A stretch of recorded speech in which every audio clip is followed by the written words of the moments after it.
Okay, good morning. So this morning the chapter in Ordinary Wonder by Joko Beck. Just Snow, Just Now. You're muted, Raj.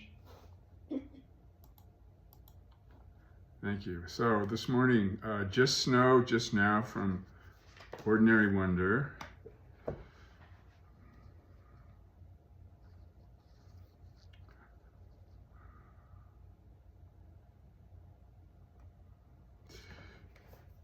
So she starts off, there is neither heaven nor earth, only snow falling constantly.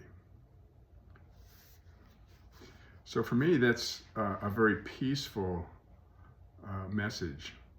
You know, when I see snow, I don't think of wind-blown blizzards. I think of just snow falling or the rain falling as sort of an inherent quality of our true nature is that it's unconditionally accepting and peaceful. But that doesn't mean it always, Joko's main point here is that doesn't mean it's something we like or want to accept. And I think the meaning of her teaching is, a little different than maybe other traditional Zen teachers will express it, but just that things are acceptable. Like she says, I was sick one winter for quite a while. And afterwards I got better. I had this resolution that I won't be sick again, which is normal. I do that too. We probably all do,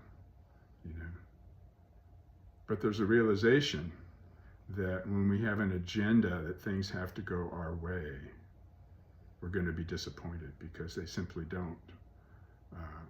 The life force that moves us, that lights us up, doesn't have the same agenda that we do.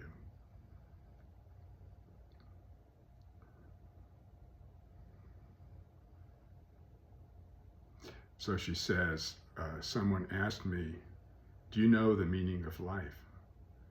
And her answer was, of course, I know the meaning of life.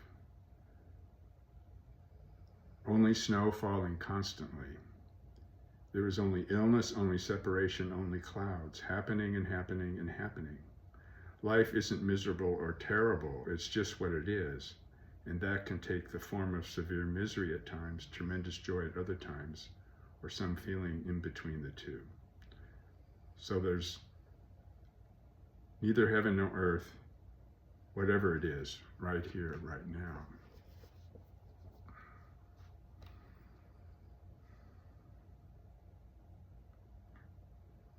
And then she ends at the end of the chapter, she says, everything is the great mystery. We are the great mystery. So I go back to the Heart Sutra. And when we recite the Heart Sutra, the best translation I like is when the line, all manifestation is the expression of emptiness. Emptiness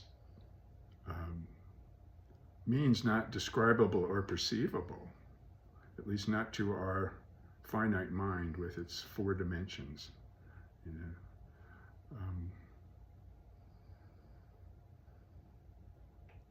So not perceivable or describable can also mean not bounded, not confined, free, unlimited. And it also can mean unconditionally accepting. So we have to learn through what Joko was saying to give up the hope for things being other just than they are. It's just giving up the hope that they will be perceivable or describable or manipulatable or changeable in the way we want them to change.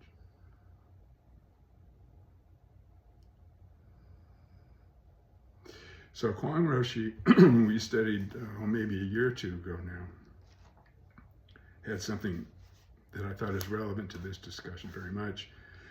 He says, it's the repetition, the power of repetition, the very opposite of distraction that helps to calm and soothe the mind and heart. This is what gives us the sense that there is some place that is a refuge, a place that holds the assurance that we know we are here now, that we can in all ways return to this space, and that we know how to arrive. We are going home. Like the river, we are returning to the ocean. That's where we really want to go.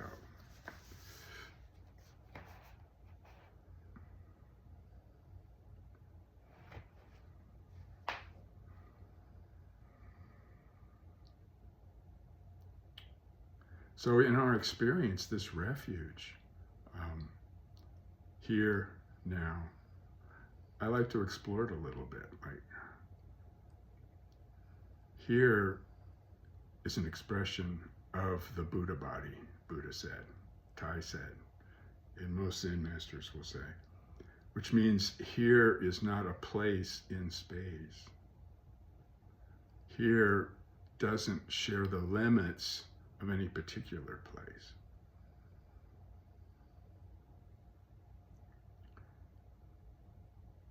So because it's boundless, the more we surrender and open to that boundless nature, the more opportunity there is to realize that we are not perceivable, not describable.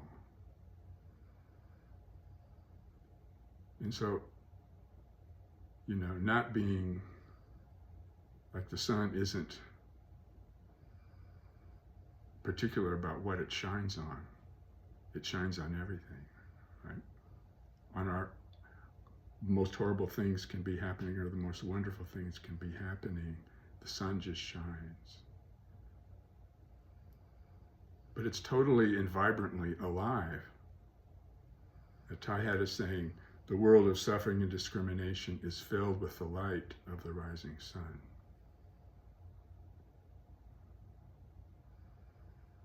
So it's really hard, how can we really accept everything? We may have a long way to go before we're totally accepting. And we just have this really deep conditioning that duality is really real, that there really is a separate me, there really is a separate world out there that's threatening, and we have to defend ourselves, protect ourselves, But somehow, as Joko says, when we learn to not grasp, not turn away, stay present, allow our heart to stay open, She's saying you can even open your heart to the icy couch. One of her chapters coming up is the icy couch. She's also said, one of her famous quotes is, joy is what's happening minus our opinion of it.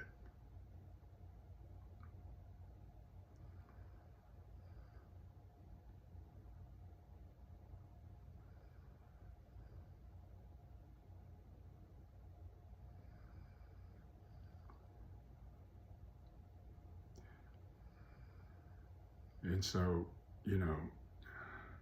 minus our opinion means ending the hope of things being other than they actually are, as she says.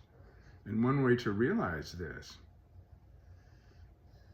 is that things aren't what we think they are. Not only are they not what we think they are, but they're free of what we think they are. So the absence of what we think about things is the way they are.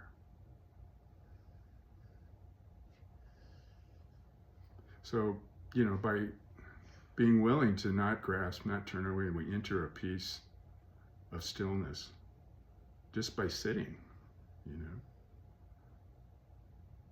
We enter that place where it's possible to see that things are the way they are, and thinking itself doesn't alter that in any way. Thinking, the energy of thinking is part of things being the way they are. So this may seem a little conceptual, but there's a clarity that comes from it, where Hakuin says in his Song of Zazen, Our thought now being no thought, our dancing and song are the voice of the Dharma. So do you see how that coincides with things aren't what we think they are? Thinking isn't what we think it is. We don't know what thinking is, but we get controlled by it. You know? So if we think that our thinking has the ability to affect our being, then they will appear to do so. But if we learn to just leave our thoughts alone, they will leave us alone. Buddha said, Bodhisattvas and Buddhas are always thinking about how to help other people. So there's a freedom to fully think about whatever when you don't grasp at the thinking and you offer that thought energy as gifts. And it doesn't disturb the deep tranquility of our being. And we realize it doesn't have the power to disturb the quality of being, the peace of being, the compassionate nature and all accepting nature of our being.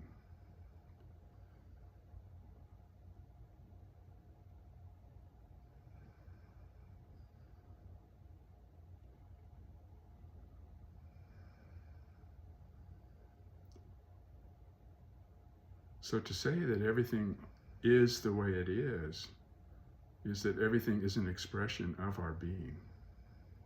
You know? And that it's always here and now also means it can't be removed from us. And it can't be acquired. That which can't be acquired, that which can't be lost, is ever present. And all we have to do is recognize this ever-presence, this boundless, accepting being that we are. So the depth of that wisdom is also the depth of devotion. In a couple of, I'll stop in a minute, but Thomas Merton, Mitch and I visited his place many years ago. He said, Lord, you've known the cry of my heart because it is you that cries out from my heart.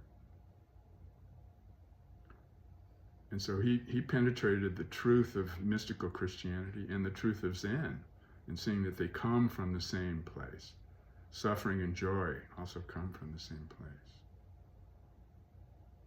And a famous Sufi master expressed the same spirit in saying, Lord, or Buddha, you could say, Buddha, you are the love with which I love you. So this is also the recognition of our shared being with all beings on the morning of Buddha's great enlightenment. I and all beings together attain the way.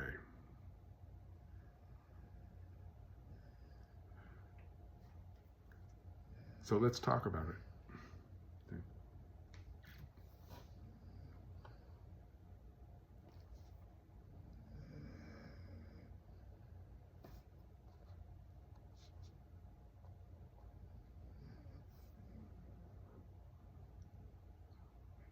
Thank you, Roger.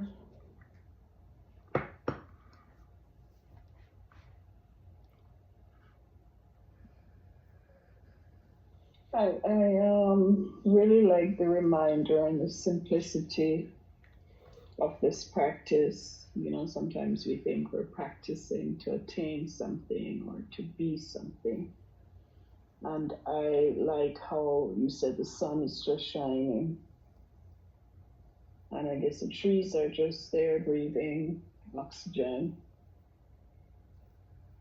And so a lot is coming up for me. Like, you know, there's no heaven or earth, just like ice shooting people. There's no heaven or earth, just Trump, you know, terrorizing us. And how do we just be with all of that? So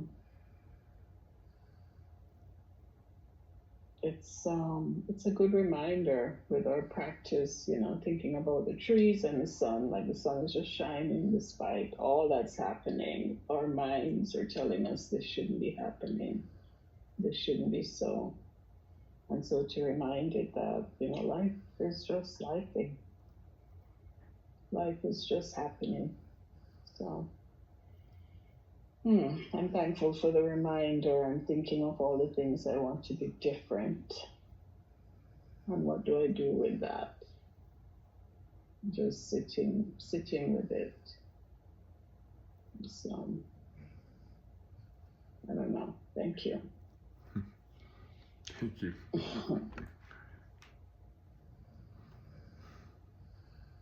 Yeah, I don't know. I'm really feeling peaceful the last couple of days, and then this printer thing. My printer's all messed up, and I've had difficulties with my incorrigible puppy. And I actually was trying to find him another home because he was like always jumping and on me and running into me and injuring my knee and then eating things that could seriously injure him. He's had toenail fungus cream, chemical no chew furniture spray you put on furniture so the dogs won't chew it. He eats earplugs, wooden spatulas, 2 trips to the ER vet overnight, $1,500 each time, kind of. So all this stuff is just, and then an ex-girlfriend of mine who lives around here, she has 2 other dogs. She says, "Oh, I can handle them. No problem." And I'm like, "Really? Okay. Well, you can have him for a day." So she had him for a day, and then 5 hours later, "Okay, well, can I bring him back tonight?" And I'm like, "Yeah, sure, why not?" So anyway, I did sign up for a trainer, and I'm just, I just started being, okay, I'm just going to be really calm, and he's very affectionate. And so I just changed my attitude, and he still does his thing, but it's okay. I can handle. I'm going to have a trainer start working with him tomorrow. And it's like I'm old and I can't keep all the doors shut all the time. It's just, I've always been spacey, so I can't, they're going to be open doors and he's going to get into stuff kind of thing. But then I realized, well, I always turn the stove off when I'm done cooking. And when I go on this road out to the highway, I always look to make sure a big truck isn't going to send me to the Buddha world, I always look before I get on the highway. So why can't I? I'll still mess up sometimes, but I can learn to deal with this. And anyway, I think there is support we can feel. We can feel, instead of trying to hold our life, sink back, relax back into our presence, and allow the feeling of being held by the Buddha body. Like it can't be removed from us, and we can't attain it. We can't attain what can't be removed. So.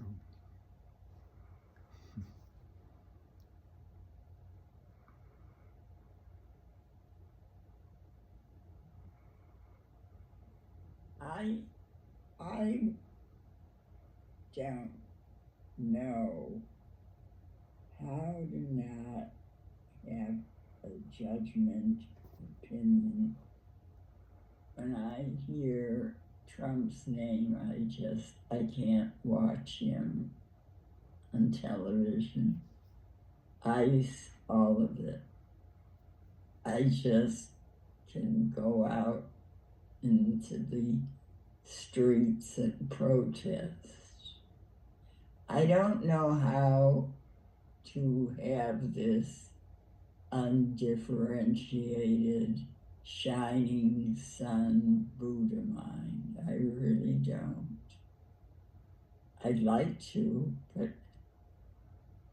and still you have to be committed to the world with this kind of undifferentiated. I mean, for years I was numb because of how my home was when I grew up, so that if you took a knife to me, I wouldn't flinch. But that wasn't undifferentiated Buddhism. That was some other not healthy mental state. I would like to feel this undifferentiated Buddhism, which is compassionate and loving in the face of what Marlon Brando, there was a scene in Apocalypse Now where he went, the horror, the horror.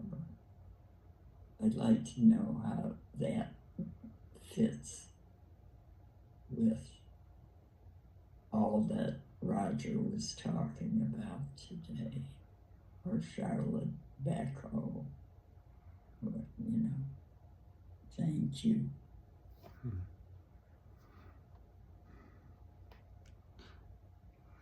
Yeah, I mean, has anybody ever really known how to be that totally undifferentiated space beyond the idea of a totally undifferentiated being kind of thing, it's probably not attainable, but it's possible to open to possibilities. In other words, if we just don't grasp, don't turn away, just come and just be with what is, it's possible that that space, that non-describable, not perceivable space that's ever present, is never anything else than that. It's possible.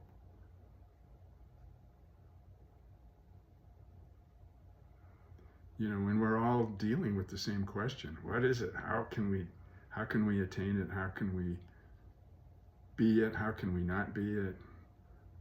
Why do people like Trump delude themselves into thinking, he's an old guy, he's going to die soon. I don't think he's going to go to the Great Valley where there's all this bliss, being surrounded. He's probably going to have dreams of what he's dealing with now, people he hates that are opposed to him. So I feel sorry for him, I'm glad I'm not him, believe me. I like that, so. Roger. Yeah. Right. The bardo for him would be all these people like Comey and whoever else he's going after, even people like Rob Reiner, who he hated, and all of that in his bardo state. Yeah, and visions of him shaking hands with Putin while school children are being bombed to die, and all that. Yeah. So we can laugh about it, I mean, it's okay not to know how to do it. And it's okay, like Ben said, not to try and do it the right way.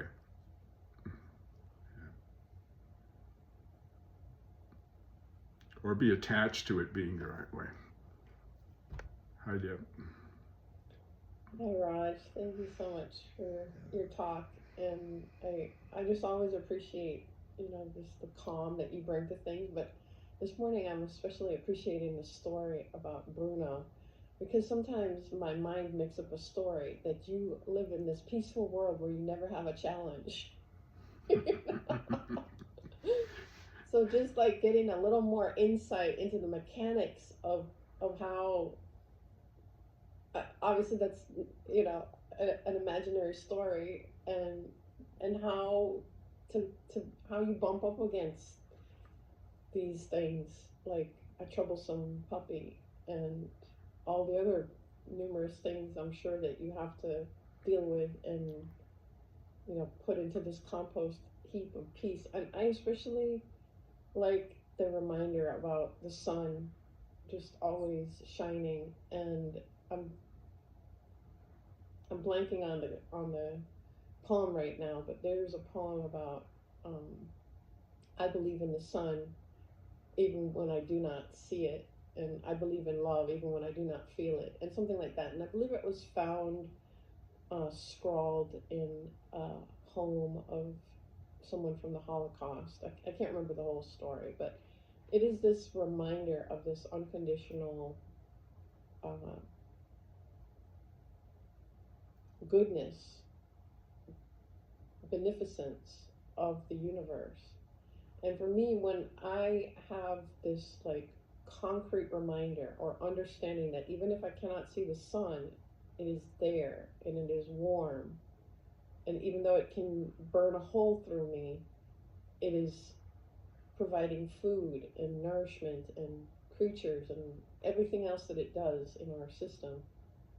So this basic reminder that what makes the universe, what makes life on Earth possible, is this great beneficence, which can also be dangerous if we get too close to it, or sit out there and roast. I've certainly done that. But that then allows me to have a little bit more playfulness and compassion with regards to the cruelty and the devastation of what's happening in our country right now. And for instance, Marjorie Taylor Greene, any one of these characters in the comic book, whether they're on the humorous side or the evil side or whatever side I decide to put them on for the day, just remembering that underneath all of that is this isness, and it has my back. It has the back of us, and that includes whether or not we continue as a species.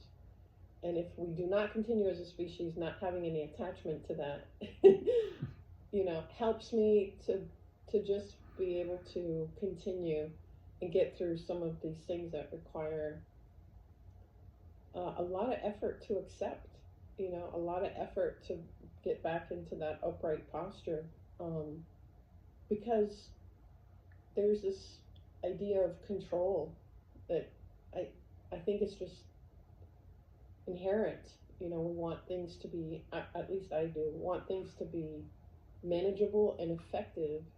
And when there's a comparison to, for instance, the narratives of what we can see this narrative play out, right? I think most of us have seen a woman was shot and killed before there's any investigation. People saw, they had a different story, and before there's any further investigation, there's a narrative that becomes a dominant narrative for many people. And it's been like this with many things, and it seems to work. It seems to work because it controls the spotlight, and it leverages it in a certain direction. And that is hard for me to sit with, like what I'm like, what I want to undo that playbook, or I want to improve on that playbook, or I want to be more effective for what I think is the good. And that is the controlling of the controllers. And then we get into this cycle of torture. And my joy is completely gone. Yeah. Because what was that quote?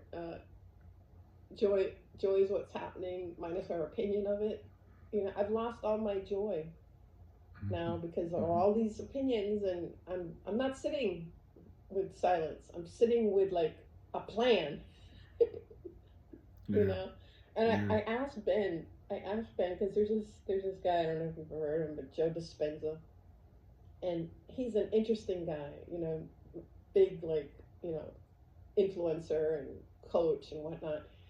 And supposedly he, his spine was shattered, and he was in medical school, and they were going to put a pole in his spine, and he did not want to have that. He was in a bicycle accident with a truck. So he lay in bed, and he was like, I've read about this, I know it can be done. And his story is that he visually concentrated his spine back into place. So there were pieces of his spine that were, objectively measured that had been shattered, and he tried to achieve this like extreme concentration, and supposedly he did after about 4 to 6 weeks. And created this miraculous healing of himself. And so he does all these teachings that are very interesting because they feel good, you know. So he's all about, like, you know, let go of the past and project yourself into the future, in this body, in this place, in this environment that you want to see, because we're at this level of consciousness where we're able to do it, and I did it. So I spent a lot of time thinking, like, oh, is this going to work? Is it going to take 6 weeks? And can I get out of bed? And, you know, so I asked Ben. I was like, what about this imaginary universe and the co-creation? If it's imaginary, what am I doing when I'm co-creating, like, how I want the universe to be? And he said something like, he said, well, that's all fine and good. You know, I used to sit there, you know, and I used to, you know, visualize myself as this, like, lead guitarist, you know, and then I would find myself in the back of the theater, just sitting there, like, you know, drinking a beer or whatever, you know. and I created my own suffering because my visualization of my, you know, supremacy on the stage or whatever, you know, did not come to pass. So he said those visualizations are fine as long as you don't get attached to them. You know, so it doesn't hurt to co-create the universe if it's fluid and imaginary, I think, is what I took away from it. But this idea that we can ultimately control it, or that even we should be controlling it because it's so much smarter and wiser and more beneficent than we are, I think is the takeaway for me. So anyway, thank you.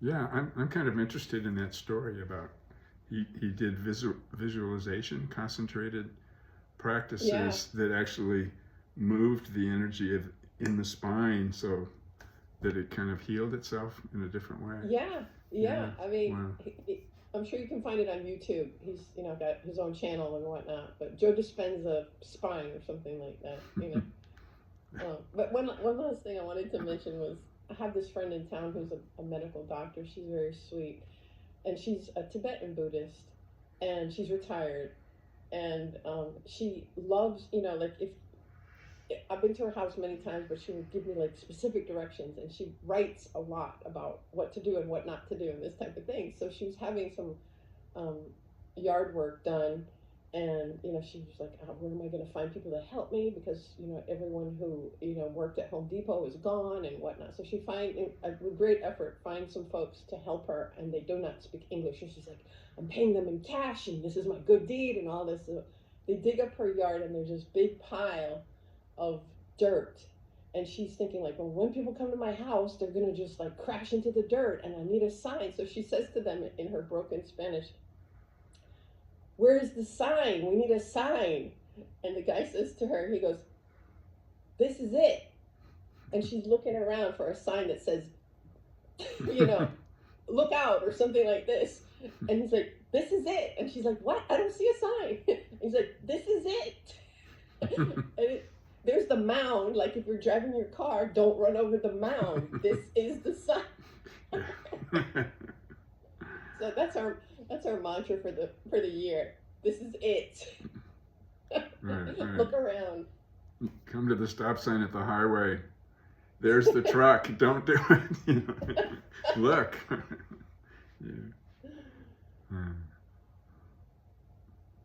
I've heard of Joe Dispenza. I had books. Someone gave me books, sent me books by him. I've read it. You know, it's interesting.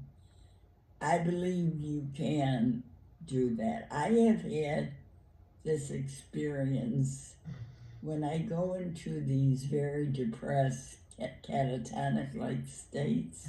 I was in one. I was at Shasta Mount, the Abbey, and I had this extraordinary experience.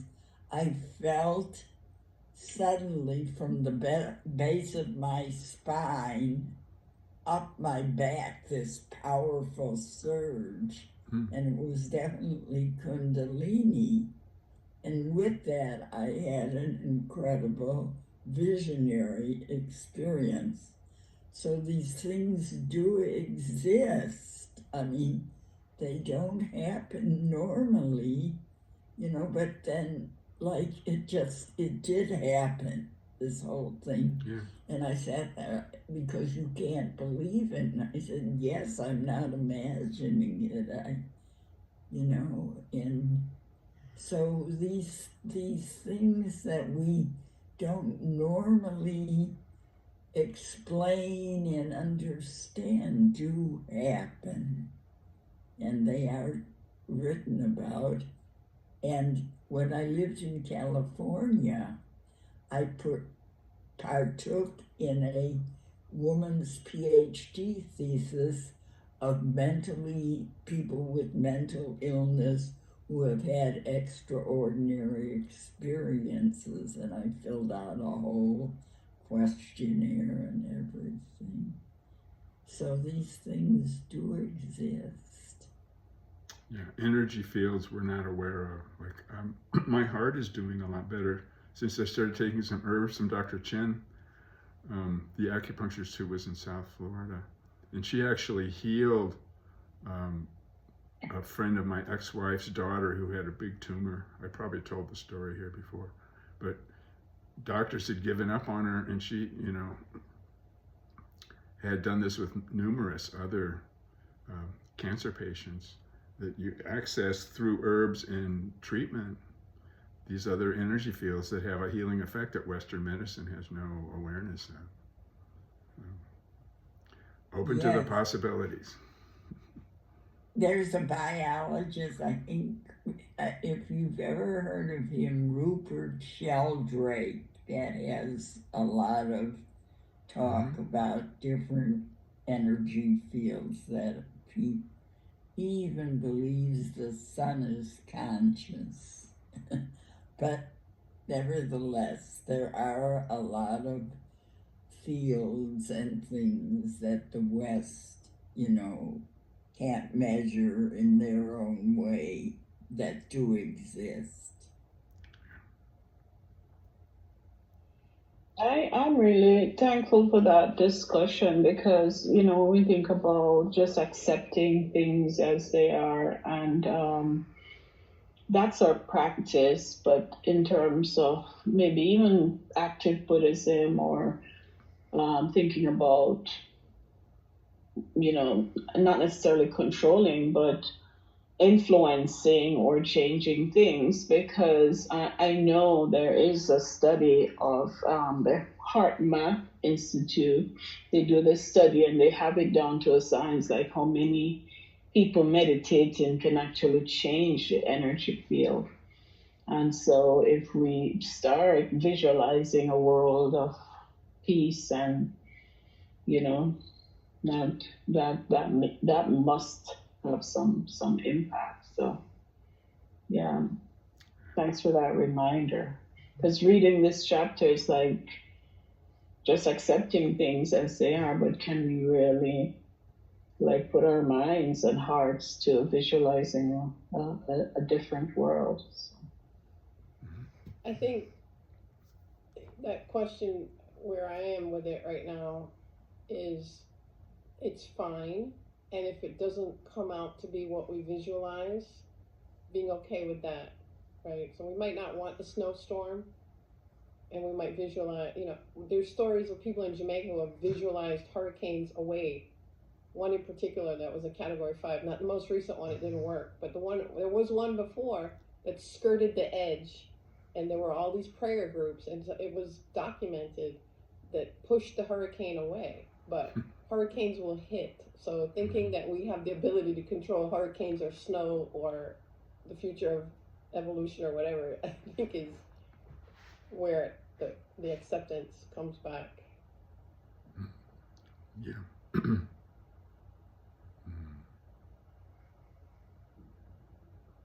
Anybody else want to offer anything?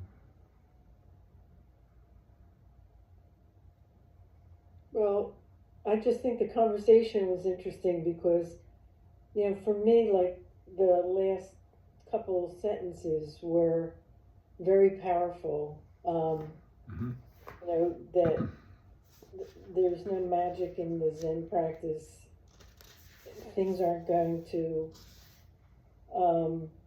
change the way you expect them to. And yet, I guess what the conversation we've had is like, okay, well, we can't expect, but we can still project like our mind to maybe a possibility. But she seems so you know it the simplicity of just the work is just being with what is, and that's it. Like, that's the work, being with what is. But it's completely the opposite of what we've been talking about. So maybe further in this book, we'll hear more about kind of like visualization or energy fields, or something that we can manifest, or something that's already here that we can get in touch with. So I go through phases of really believing people like Joe Dispenza, other kind of mystical authors. But in a way, it just fades, because I guess I just don't really, in my heart, believe. And I don't know what can open that belief that, that we can, that we have. I mean, even using the words change, like, that's control. And yet she says, somewhere in here, like, if there's something that you can do, like that, do it, try it. So I guess just being open to not making things, but being open to believing and hoping. Well, like, hope is not a dirty word. no, yeah. I think someone said something like, hope is freedom, or freedom is hope. I don't know. Mm-hmm. Well, yeah, it's really difficult, because our language, our conceptual language, just doesn't grasp what reality actually is. So it really comes down to, where is the separation? Where is the person that suffers?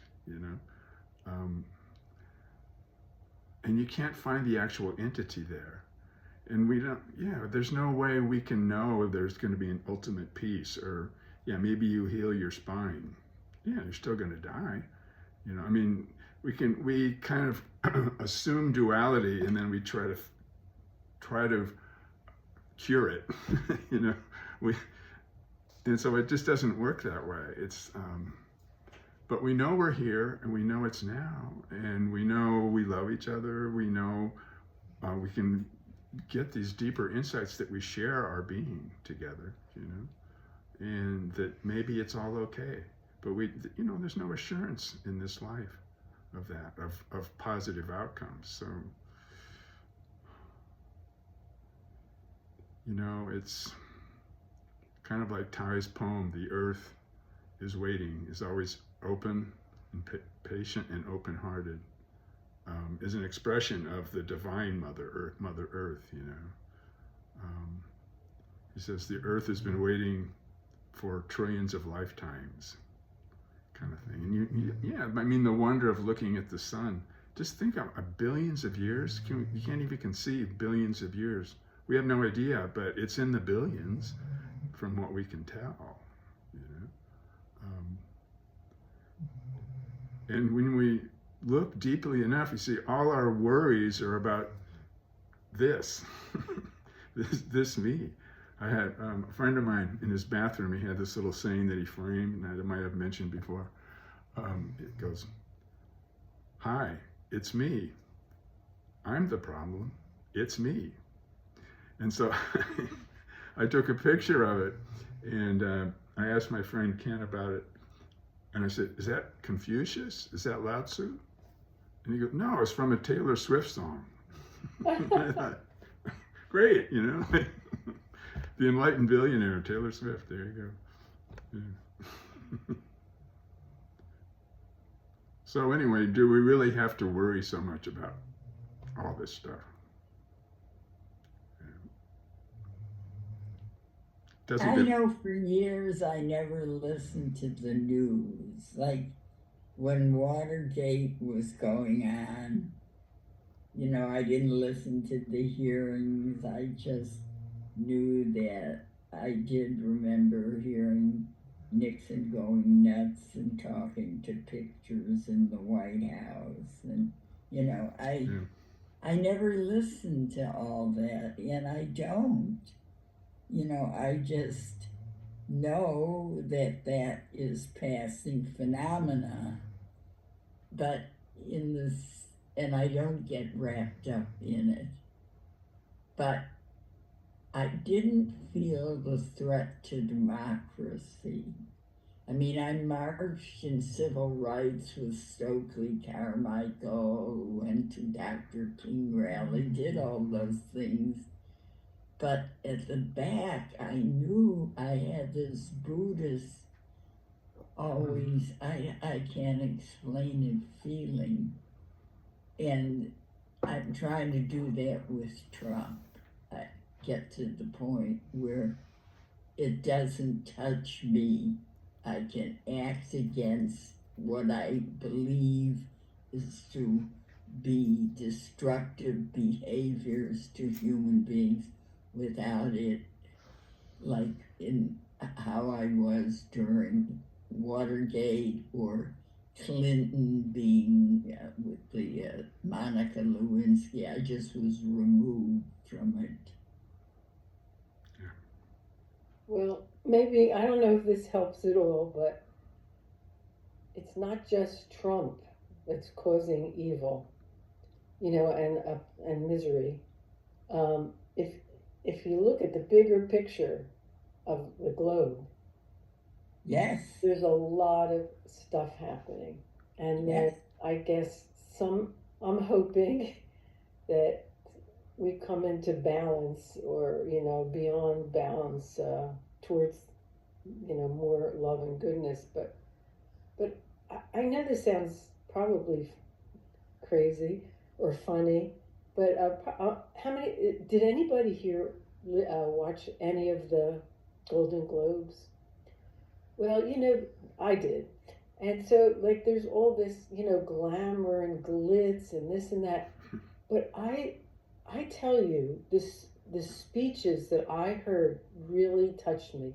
I felt like there was real, like, truth, honesty, and sincerity in a lot of the speeches. And I'm thinking, like, this is what art can do. It can transmit this,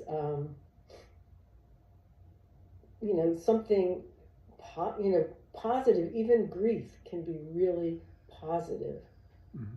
And I don't know, it made me hopeful. I mean, I don't know why they had to wear like thousands of dollars of clothes and makeup and all that, but in their heart, these words, I believe, were sincere, and it made me feel very hopeful. Mm-hmm. Mm-hmm. Because if we transmit, I mean, if art can keep, you know, giving people a different picture, and get them in touch with the truth of who they are and their feelings, mm-hmm. then they can be more open to others. Yeah. So that's. I can't watch much of that. I watched maybe 15 minutes of them interviewing people, and then I watched where you say art transforms. I went to George Clooney on Netflix in the filming of Good Night and Good Luck, which everyone should see. Mm. It's about the McCarthy hearings and Edward R. Murrow, and it's it's the play. You're actually seeing the Broadway play on Netflix. and it's a story for our time. He says media just deludes, amuses, and distracts. Oh yes, he says all that. Donna, I want your memory. Well, You have an incredible capacity for remembering. because I sat right next and absorbed, I'm gonna watch it again, you know. He said the media distracts, deludes, and turns us into these brainwashed nothing, you know. He's exhorting us now to be active in against what we, because there's a parallels. That's the point of him doing the play, he and his writing partner Heslov, that with Trump this is what's going on. So I urge everybody to watch that on Netflix. Good night and good luck. All right. Well, Thank you, Donna. I'm sorry I interrupted you. No, it was like, you know, a transformative art experience, like you were saying, Linda. yeah. Okay. Shall we? I do have a poem that I wrote. And you're all invited Friday the 23rd to dinner at Maggiano's. Deb will be there. And our Deb is going on, she's like floating off to the mountains in Santa Fe. So Oh. this is a chance to be together. All right. You're in Florida now? I have a gift card to Maggiano's that I want to use. Thank you, Great. Donna. Yeah. Donna is going in a new direction as well too. Yeah. To Virginia, right? Right, Yeah. to Richmond Right. Yeah. with Sarah Roger, you know, who started our group. I'll be her housemate. Good. Yeah. All right, folks, it's 9 o'clock. Should we just close, or do we want to sit Yeah. again for a few Maybe minutes, just or- do the vows. And Yeah. okay. Did you have a reading before we do the vows, Raj? I can read this poem. It's pretty short. Great. It's called Real Silence. Flowing beauty of sound, you arise from nowhere and everywhere, echoing into the boundless. Your waves dance and flutter, light up strings of feeling, play the chords of my heart. The soft coo of a dove plays me like an instrument. Silence is your essence, the sound of one hand clapping. Constantly you express the nameless, formless vibrations that mingle all vibrations in the bliss of Buddha's one wave of love. Feeling now, all movement is only here. Real silence means there is no place, other place for the mind to go. Thank you. So, All right, let's do the 4 vows. Creations are numberless. I vow to free them. Delusions are inexhaustible. I vow to transform them. Reality is boundless. I vow to perceive it. The enlightened way is unsurpassable. I vow to embody it. Creations are numberless. I vow to free them. Delusions are inexhaustible. I vow to transform them. Reality is boundless. I vow to perceive it. The enlightened way is unsurpassable. I vow to embody it.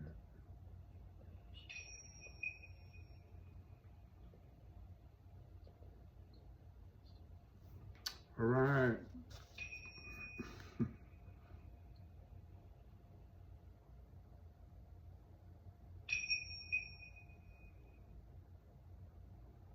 Okay, well, take care. Thank Have a you, great everyone. week. Love you. All right. Thank you, Kogetsu. Bye. All right, thank Bye-bye. you. Bye bye.